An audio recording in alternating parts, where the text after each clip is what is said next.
അടുത്തതായി ഒരു ജനറ്റിക് മെറ്റീരിയലിന് ഉണ്ടായിരിക്കേണ്ട സവിശേഷതകൾ എന്തൊക്കെയാണ്? Properties of genetic material. എന്തൊക്കെ ക്യാരക്ടറിസ്റ്റിക് ഫീച്ചേഴ്സ് ഉണ്ടെങ്കിലാണ് അതിനെ ജനറ്റിക് മെറ്റീരിയൽ എന്ന് പറയാം.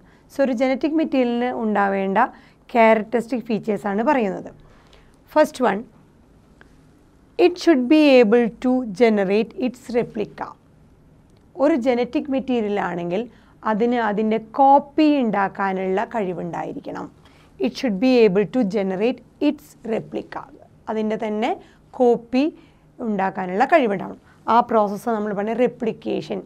അതിൻ്റെ തന്നെ ഓൺ കോപ്പി സിന്തസൈസ് ചെയ്യുന്നതിന് റെപ്ലിക്കേഷൻ.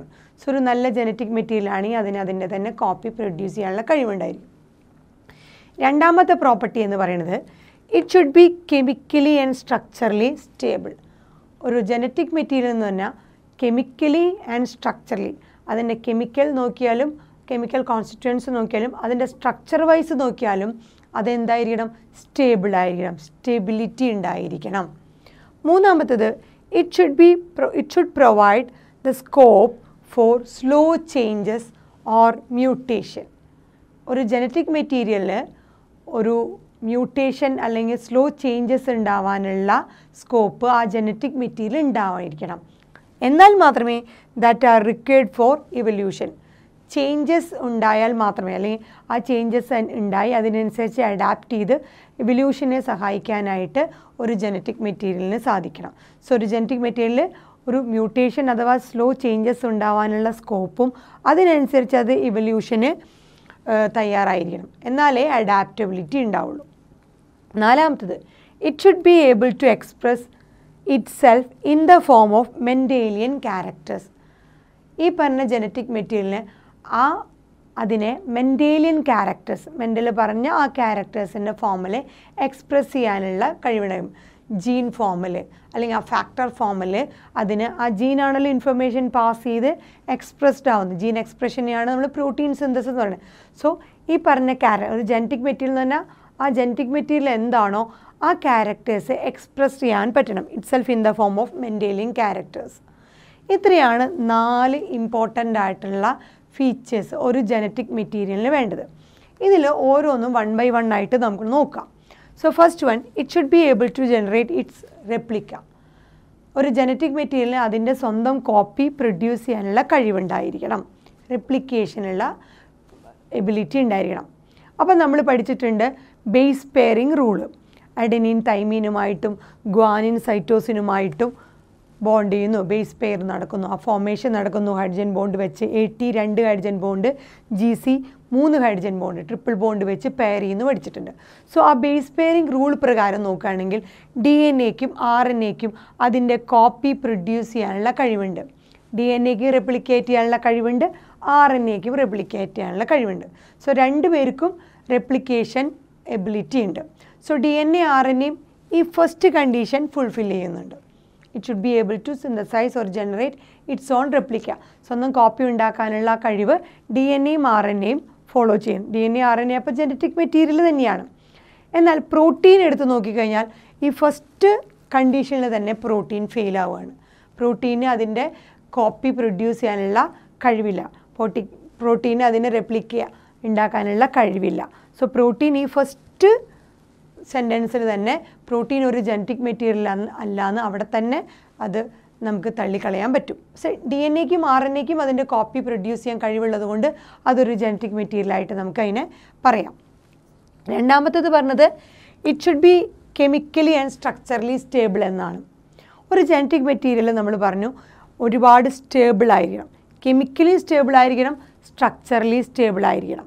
ബിക്കോസ് ഒരു ജനറ്റിക് മെറ്റീരിയലിന് സ്റ്റെബിലിറ്റി ഇല്ലെങ്കിൽ അതിൻ്റെ ഒരു ഓർഗാനിസത്തിൻ്റെ ഡിഫറെൻറ്റ് ലൈഫ് സ്റ്റേജസിൽ ഈ ജനറ്റിക് മെറ്റീരിയൽ ഇങ്ങനെ മാറിക്കൊണ്ടിരുന്നു കഴിഞ്ഞാൽ ആ ജനറ്റിക് മെറ്റീരിയൽ എന്ന് പറഞ്ഞാൽ ആ ഓർഗാനിസത്തിൻ്റെ ഒരു ബ്ലൂ പ്രിൻ്റാണ്. സോ ആ ബ്ലൂ പ്രിൻ്റ് മാറിക്കഴിഞ്ഞാൽ ആ ഓർഗാനിസത്തിന് ഒരുപാട് മാറ്റങ്ങൾ വരും. ഒരു ഓർഗാനിസം എങ്ങനെയാണോ ഇരിക്കുന്നത് അത് തന്നെ അതിൻ്റെ ലൈഫ് സൈക്കിൾ മുഴുവൻ ചെറിയ അവരുടെ ആ ഏജ് അനുസരിച്ചിട്ട് മാത്രം ചെറിയ വ്യത്യാസം, അല്ലാതെ അതിൻ്റെ മെയിൻ ബ്ലൂ പ്രിൻറ്റിൽ ഒരിക്കലും വ്യത്യാസം വരുന്നതല്ല. സോ ഒരു ജനറ്റിക് മെറ്റീരിയൽ എന്ന് പറഞ്ഞാൽ അത് സ്റ്റേബിൾ ആയിരുന്നാൽ മാത്രമേ അത് എല്ലാ കാലഘട്ടത്തിലും ഡിഫറെൻറ്റ് സ്റ്റേജസ്, ഫോർ എക്സാമ്പിൾ അതിൻ്റെ ലൈഫ് സൈക്കിൾ എടുത്തു കഴിഞ്ഞാൽ, അതിൻ്റെ ഏജ് എടുത്തു കഴിഞ്ഞാൽ, അതിൻ്റെ ഫിസിയോളജി എടുത്തു കഴിഞ്ഞാൽ ഇതിനൊന്നും ഒരു മാറ്റം വരാൻ പാടില്ല. സോ ഈ ജനറ്റിക് മെറ്റീരിയൽ സ്റ്റേബിൾ ആയിരിക്കണം. ഏതൊക്കെ സ്റ്റേജുകളിൽ? ഇതിൻ്റെ ലൈഫ് സൈക്കിളിൽ, ഇതിൻ്റെ സ്റ്റേജിൽ, അതുപോലെ ആ ഓർഗാനിസത്തിൻ്റെ ഫിസിയോളജി, ഇതൊന്നും ചേഞ്ച് വരാൻ പാടില്ല. Change of physiology, change of life cycle അല്ലെങ്കിൽ ചേഞ്ച് ഓഫ് ഏജ് ഒക്കെ ഒരു ഓർഗാനിസത്തിൽ മാറ്റം വരാൻ പാടില്ല. സോ ഒരു സ്റ്റേബിൾ ജനറ്റിക് മെറ്റീരിയൽ ആണെങ്കിൽ ഈ പറഞ്ഞ ലൈഫ് സൈക്കിളിലും ഏജിലും അതിൻ്റെ ഫിസിയോളജിയിലേക്കൊന്നും ഇത് ചേഞ്ച് വരില്ല. അതാണ് ഒരു നല്ല ജനറ്റിക് മെറ്റീരിയൽ. ഇനി സ്റ്റെബിലിറ്റിനെ കുറിച്ച് നമ്മൾ പറയുകയാണെങ്കിൽ വേറൊരു കാര്യമാണെങ്കിൽ നമ്മൾ ഗ്രിഫിത്തിൻ്റെ എക്സ്പെരിമെൻറ്റ് പഠിച്ചു, ട്രാൻസ്ഫോമിംഗ് പ്രിൻസിപ്പിൾ. അവിടെ തെളിയിക്കപ്പെട്ടിട്ടുണ്ട് ആ ജനറ്റിക് മെറ്റീരിയൽ എന്ന് പറഞ്ഞതിൻ്റെ സ്റ്റെബിലിറ്റി. ബിക്കോസ് ആ ഗ്രിഫിത്തിൻ്റെ എക്സ്പെരിമെൻറ്റിൽ നമ്മൾ 2 സ്ട്രെപ്റ്റോകോക്കസ് ന്യൂമോണിയയുടെ സ്ട്രെയിനുകളെ കുറിച്ച് പഠിച്ചു. നമ്മുടെ എസ് സ്ട്രെയിൻ ഉണ്ടായിരുന്നു, ആർ സ്ട്രെയിൻ ഉണ്ടായിരുന്നു. എസ് സ്ട്രെയിൻ ആയിരുന്നു ന്യൂമോണിയ പ്രൊഡ്യൂസ് ചെയ്ത്, ആർ സ്ട്രെയിൻ ന്യൂമോണിയ പ്രൊഡ്യൂസ് ചെയ്തില്ല. എന്നിട്ടും ഈ എസ് സ്ട്രെയിനെ നമ്മൾ ഹീറ്റ് കിൽ ചെയ്തിട്ട് ആ എക്സ്പെരിമെൻറ്റ് റിപ്പീറ്റ് ചെയ്തപ്പോൾ എന്ത് സംഭവിച്ചു? ആ ഹീറ്റ് കിൽ ചെയ്തിട്ട് പോലും ആ എസ് സ്ട്രെയിനിലുള്ള ആ ക്യാപ്സ്യൂൾ പ്രൊഡ്യൂസ് ചെയ്യാനുള്ള ആ എബിലിറ്റി ആർ സ്ട്രെയിനിലേക്ക് ട്രാൻസ്ഫേർഡായി ആർ സ്ട്രെയിൻ എസ് സ്ട്രെയിനായി മാറുകയും ന്യൂമോണിയ പ്രൊഡ്യൂസ് ചെയ്യുകയും ചെയ്തു. ഹീറ്റ് കിൽ ചെയ്തിട്ട് പോലും ആ ജനറ്റിക് മെറ്റീരിയലിൻ്റെ പ്രോപ്പർട്ടീനെ ഡിസ്ട്രോയ് ചെയ്യാൻ പറ്റിയില്ല. അത്രയ്ക്കും സ്റ്റേബിളാണ് ജനറ്റിക് മെറ്റീരിയൽ എന്ന്. അതാണ് ഗ്രിഫിത്തിൻ്റെ ട്രാൻസ്ഫോമിംഗ് പ്രിൻസിപ്പിളിൽ പറയുന്നത്. രണ്ടാമത് നോക്കിക്കഴിഞ്ഞാൽ സ്റ്റെബിലിറ്റിയുടെ വേറൊരു എക്സാമ്പിൾ പറയുകയാണെങ്കിൽ നമ്മൾ DNA ഡബിൾ സ്റ്റാൻഡേർഡ് ആണ്, അല്ലെങ്കിൽ ജനറ്റിക് മെറ്റീരിയൽ ഡബിൾ സ്റ്റാൻഡേർഡ് ആണെന്നുണ്ടെങ്കിൽ അത് കോംപ്ലിമെൻ്ററി ആണ്. ഒരു സ്ട്രാൻഡ് അറിഞ്ഞു കഴിഞ്ഞാൽ അടുത്ത സ്ട്രാൻഡ് നമുക്ക് ഓട്ടോമാറ്റിക്കലി ഏതാണെന്ന് പ്രെഡിക്റ്റ് ചെയ്യാൻ പറ്റുമെന്ന് പറഞ്ഞു. ബിക്കോസ് കോംപ്ലിമെൻ്ററി ബേസ് പെയറിങ്ങളുണ്ട്. സോ ഈ 2 സ്ട്രാൻഡുകളുടെ കോംപ്ലിമെൻറ്റാരിറ്റി ഉള്ളതുകൊണ്ട് ഈ 2 സ്ട്രാൻഡും ഇൻ കേസ് ഹീറ്റ് ചെയ്ത് കഴിഞ്ഞാൽ ആ 2 സ്ട്രാൻഡും സെപ്പറേറ്റഡ് ആവും. ആ DNA ആണെന്നുണ്ടെങ്കിൽ ആ 2 സ്ട്രാൻഡ് സെപ്പറേറ്റഡ് ആവും ഹീറ്റ് ചെയ്ത് കഴിഞ്ഞാൽ. ഇനി നമ്മളൊരു അപ്രോപ്രിയേറ്റ് കണ്ടീഷൻ കൊടുക്കുകയാണെങ്കിൽ ആ ഡബിൾ സ്റ്റാൻഡേർഡ് ആയിട്ടുള്ള ജനറ്റിക് മെറ്റീരിയൽ അല്ലെങ്കിൽ ആ ജനറ്റിക് മെറ്റീരിയൽ സെപ്പറേറ്റഡ് ആയിട്ട് നിൽക്കുകയാണെന്നുണ്ടെങ്കിൽ ഹീറ്റ് ചെയ്ത് കഴിഞ്ഞിട്ട് നമ്മളൊരു അപ്രോപ്രിയേറ്റ് സിറ്റുവേഷൻ പ്രൊവൈഡ് ചെയ്യുകയാണെങ്കിൽ ഈ സെപ്പറേറ്റഡ് ആയത് വീണ്ടും റീഗെയിൻ അപ്രോപ്രിയേറ്റ് കണ്ടീഷനിൽ ഒരുമിച്ച് വീണ്ടും കം ടുഗദർ ആവാനുള്ള സാധ്യതയുണ്ട്. സോ അതാണ് ആ സ്റ്റെബിലിറ്റി എന്ന് പറയുന്നത്. സോ ഒരു ജനറ്റിക് മെറ്റീരിയൽ എപ്പോഴും എന്തായിരിക്കണം? സ്റ്റേബിൾ ആയിരിക്കണം. ഇനി നമ്മൾ DNA RNAയുടെ സ്ട്രക്ചർ നമ്മൾ പഠിച്ചിട്ടുണ്ട്. DNA എന്ന് പറഞ്ഞു കഴിഞ്ഞാൽ നമ്മൾ പറഞ്ഞു 2 പേരിൽ പെൻറ്റോസ് ഷുഗർ, DNAയുടെയും RNAയുടെയും പെൻറ്റോസ് ഷുഗർ നേരത്തെ നമ്മൾ പറഞ്ഞു. DNAയിലുള്ളത് ഡിയോക്സി റൈബോസ് ഷുഗറാണ്. അതിൽ സെക്കൻഡ് കാർബൺ ആറ്റത്തിൻ്റെ കൂടെ ഓക്സിജൻ ആറ്റമില്ല, ഹൈഡ്രജൻ തന്നെയുള്ളൂ. അതേസമയം RNA എടുത്ത് നോക്കിക്കഴിഞ്ഞാൽ RNAയിൽ second carbonate hydroxyl group 2OH group ഉണ്ട്. ഈ ഹൈഡ്രോക്സിൽ ഗ്രൂപ്പ് ഉള്ളതുകൊണ്ട് RNA എന്താണ്? ഒരുപാട് റിയാക്റ്റീവാണ്. DNAയിലെ ഓക്സിജൻ ഗ്രൂപ്പ് ഇല്ലാത്തത് കൊണ്ട് ലെസ് റിയാക്റ്റാണ്. സോ കെമിക്കലി നോക്കിക്കഴിഞ്ഞാൽ DNA ലെസ് റിയാക്റ്റീവാണ്, സ്ട്രക്ചറലി സ്റ്റേബിളാണ്. അതുപോലെ ഓക്സിജൻ ആറ്റം ഇല്ലാത്തതുകൊണ്ട് ലെസ് റിയാക്റ്റീവാണ്. പക്ഷേ RNAയിലാണെങ്കിൽ സെക്കൻഡ് കാർബൺ ആറ്റം, പെൻറ്റോസ് ഷുഗറിലെ സെക്കൻഡ് കാർബൺ ആറ്റത്തിൽ ഹൈഡ്രോക്സിൽ ഗ്രൂപ്പ് ഓക്സിജൻ ആറ്റം ഉള്ളത് കൊണ്ട് RNA മോർ റിയാക്റ്റീവാണ്, പെട്ടെന്ന് ഡീഗ്രേഡബിൾ ആവാനുള്ള സാധ്യതയുണ്ട് RNAയ്ക്ക്. സോ കമ്പാരിറ്റീവ്ലി DNAക്കാളും സ്റ്റെബിലിറ്റി അല്ലെങ്കിൽ സ്റ്റെബിലിറ്റി കൂടുതൽ DNAക്കാണ്, റിയാക്ടിവിറ്റി കുറവുള്ളത് DNA-ക്കാണ്. ആ റിയാക്ടിവിറ്റി DNA-ക്ക് കുറവുള്ളത് കൊണ്ട് ഒരു കുറച്ചുകൂടി പ്രിഫേർഡ് ജനറ്റിക് മെറ്റീരിയലായിട്ട് നമുക്ക് RNAക്കാളും DNA-നെ പറയാം. ഇനി DNA-യുടെ വേറെ സ്റ്റെബിലിറ്റിയുടെ കാര്യം പറയുകയാണെങ്കിൽ നമ്മുടെ RNAയിലുള്ളത് യുറാസിലും DNA-യിലുള്ളത് തൈമീനുമാണ്. സോ തൈമീനാണ് DNA-ക്ക് കുറച്ചുകൂടി അഡീഷണൽ സ്റ്റെബിലിറ്റി കൊടുക്കുന്നത്. തൈമീനാണ് DNA-ക്ക് കുറച്ചുകൂടി അഡീഷണൽ സ്റ്റെബിലിറ്റി RNA-നെ വെച്ച് നോക്കുമ്പോൾ കൊടുക്കുന്നത്. ഇനി മൂന്നാമത്തെ കണ്ടീഷൻ നോക്കുകയാണെങ്കിൽ it should provide the scope for slow changes. ഒരു ജനറ്റിക് മെറ്റീരിയൽ സ്ലോ ചേഞ്ചസ് അഥവാ മ്യൂട്ടേഷൻ ഉള്ള സ്കോപ്പ് ഉണ്ടായിരിക്കും ജനറ്റിക് മെറ്റീരിയൽ. എന്നാൽ മാത്രമേ അതിന് എവല്യൂഷനെ ഹെൽപ്പ് ചെയ്യാൻ പറ്റുള്ളൂ. സോ എവല്യൂഷൻ നടക്കുകയാണെങ്കിൽ സ്ലോ ചേഞ്ചസ് അഥവാ മ്യൂട്ടേഷന് പറ്റുന്ന തരത്തിലായിരിക്കണം. അത് വളരെ സഡൻ ആയിരിക്കില്ല, സ്ലോ ചേഞ്ചസ് അല്ലെങ്കിൽ മ്യൂട്ടേഷനുള്ള സാധ്യത ഉള്ളതായിരിക്കണം ഒരു ജനറ്റിക് മെറ്റീരിയൽ. അങ്ങനെ നോക്കുകയാണെങ്കിൽ നമ്മുടെ DNA RNA രണ്ടും മ്യൂട്ടേറ്റ് ചെയ്യാനുള്ള അതിൻ്റെ ചേഞ്ച് വരാനുള്ള സാധ്യത, RNA DNA ഒരുമിച്ച് 2 പേർക്കും മ്യൂട്ടേറ്റ് ചെയ്യാനുള്ള സ്ലോ ചേഞ്ചസ് വരാനുള്ള സാധ്യതയുണ്ട്. പക്ഷേ DNA വെച്ച് നോക്കുമ്പോൾ കുറച്ചുകൂടി അൺസ്റ്റേബിളാണ്. RNA കുറച്ചും കൂടി അൺസ്റ്റേബിൾ ആണ്. അതുകൊണ്ട് തന്നെ മ്യൂട്ടേഷൻ റേറ്റ് കുറച്ചുകൂടി ഫാസ്റ്ററാണ്. സോ കുറച്ചുകൂടി ഫാസ്റ്റർ റേറ്റിലാണ് RNAയുടെ മ്യൂട്ടേഷൻ DNA കമ്പയർ ചെയ്യുമ്പോൾ. പിന്നെ നമ്മൾ പറഞ്ഞു വൈറസുകളിലൊക്കെയുള്ള ജനറ്റിക് മെറ്റീരിയൽ എന്താണ്? RNA ആണ്.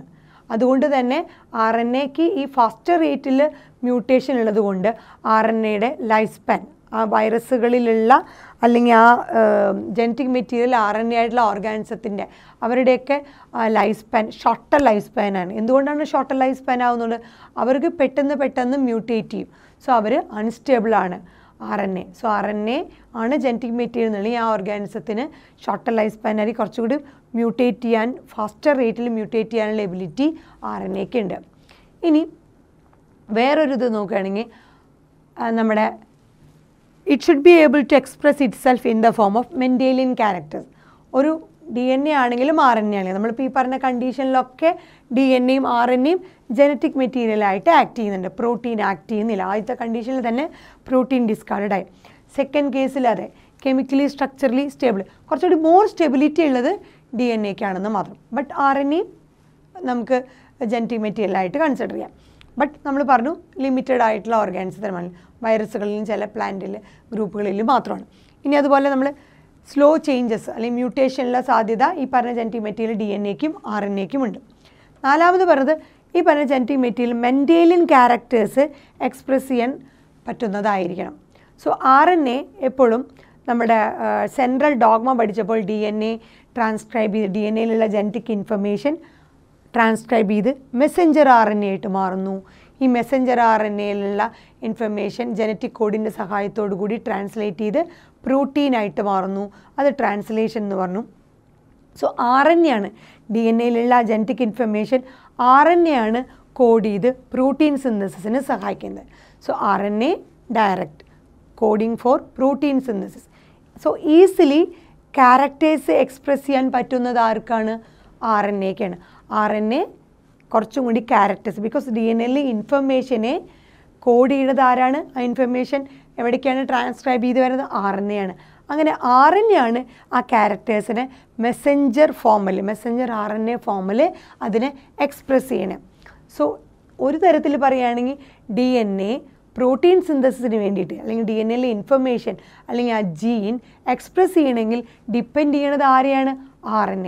RNA-യുടെ സഹായത്തോടു കൂടിയാണ് DNA-ക്ക് പ്രോട്ടീൻ സിന്തസൈസ് ചെയ്യാൻ അല്ലെങ്കിൽ DNA-യിലുള്ള ആ ജീനിൻ്റെ ഇൻഫർമേഷനെ ജീൻ എക്സ്പ്രഷനായി പ്രോട്ടീൻ സിന്തസൈസ് ചെയ്തുകൊണ്ട് പറ്റുന്നത് RNA-യുടെ സഹായത്തോടു കൂടി മെസ്സഞ്ചർ RNA വഴി കോഡ് ചെയ്തിട്ടാണ് ക്യാരക്ടേഴ്സ് DNA-ക്ക് RNA വഴി എക്സ്പ്രസ് ചെയ്യാൻ പറ്റുന്നത്. അങ്ങനെ നോക്കുകയാണെങ്കിൽ പ്രോട്ടീൻ സിന്തസിൻ്റെ എല്ലാ മെഷീനറീസും ഇവോൾവ് ചെയ്തിരിക്കുന്നത് RNA-ക്ക് ചുറ്റുമാണ്. ബിക്കോസ് പ്രോട്ടീൻ സിന്തസിന് വേണ്ടിയിട്ട് മെസ്സഞ്ചർ RNA വേണം, റൈബോസോമൽ RNA വേണം, ട്രാൻസ്ഫർ RNA വേണം. So Messenger RNA, ribosomal RNA, transfer RNA ഇതൊക്കെ RNA ആണ്. സോ RNA-യുടെ മെഷീനറീസ് യൂസ് ചെയ്തുകൊണ്ടാണ് അല്ലെങ്കിൽ RNA-യുടെ ചുറ്റിപ്പറ്റിയാണ് എല്ലാ പ്രോട്ടീൻ സിന്തസിസ് നടക്കുന്നത്. ഈ പ്രോട്ടീൻ സിന്തസിലുള്ള ഇൻഫർമേഷൻ കിട്ടുന്നത് മാത്രം DNA-യിൽ നിന്നാണ്. സോ DNA-യിലുള്ള ഇൻഫർമേഷൻ ജനറ്റിക് ഇൻഫർമേഷൻ RNA വഴി ട്രാൻസ്ക്രൈബ് ചെയ്ത് അത് ആ എക്സ്പ്രഷൻ ഓഫ് ക്യാരക്ടേഴ്സ് കോഡ് ചെയ്ത് പ്രോട്ടീൻ സിന്തസായിട്ട് മാറുന്നു. അതിനെ സഹായിക്കുന്ന എല്ലാ മെഷീനറീസും എവിടെയാണുള്ളത്? RNA-യിലാണുള്ളത്. സോ ഇത് കൺക്ലൂഡ് ചെയ്യുമ്പോൾ DNA ആണ് കൂടുതൽ മോർ സ്റ്റേബിൾ എന്ന് മനസ്സിലായി, chemically and structurally. Chemically and structure എന്ന് പറഞ്ഞാൽ അവിടെ ഓക്സിജൻ ആറ്റം ഇല്ലാത്തത് കൊണ്ട് ലെസ് റിയാക്റ്റീവാണ് കെമിക്കലി DNA, അതുകൊണ്ട് സ്ട്രക്ചറലി മോർ സ്റ്റേബിളായിട്ടിരിക്കും. സോ DNA ആണ് കുറച്ചും കൂടി സ്റ്റേബിൾ എന്ന് പറയാം. എന്തിൻ്റെ കേസിൽ? DNA more stable for storage of genetic information. ഒരു ജനറ്റിക് ഇൻഫർമേഷനെ സ്റ്റോർ ചെയ്യാനായിട്ട് ഏറ്റവും സ്റ്റേബിളായിട്ട് നിൽക്കാൻ പറ്റുന്നത് ആർക്കാണ്? DNA-ക്കാണ്. Because DNA less reactive and structurally സ്റ്റേബിളാണ്. സോ DNA-നെ സ്റ്റോറേജ് ഓഫ് ജനറ്റിക് ഇൻഫർമേഷൻ്റെ കാര്യത്തിൽ DNA ഹൈലി സ്റ്റേബിളാണ്. എന്നാൽ RNA എന്തിനു വേണ്ടിയിട്ടാണ്? Transmission of genetic information. DNA-യിലുള്ള ഇൻഫർമേഷൻ ട്രാൻസ്മിറ്റ് ചെയ്യാൻ, ട്രാൻസ്ക്രൈബ് ചെയ്യാനായിട്ട്, പ്രോട്ടീനായിട്ട് മാറ്റാനായിട്ട് സഹായിക്കുന്നത് RNA ആണ്. So DNA for storage of genetic information, RNA എന്തിനു വേണ്ടിയിട്ടാണ്? ഈ ജനറ്റിക് ഇൻഫർമേഷനെ ട്രാൻസ്മിറ്റ് ചെയ്യാനായിട്ടും RNA സഹായിക്കുന്നു. സോ ഇത്രയൊക്കെയാണ് ഒരു ജനറ്റിക് മെറ്റീരിയലിന് വേണ്ട ഒരു ക്യാരക്ടറിസ്റ്റിക് ഫീച്ചേഴ്സ്, സവിശേഷതകൾ. ഇത്രയൊക്കെ ഒരു ജനറ്റിക് മെറ്റീരിയലായ ഇതുണ്ട്. അല്ല നമ്മൾ കൂടുതലായിട്ട് സ്റ്റേബിൾ എന്ന് പറയുന്നത് DNA ആണ്.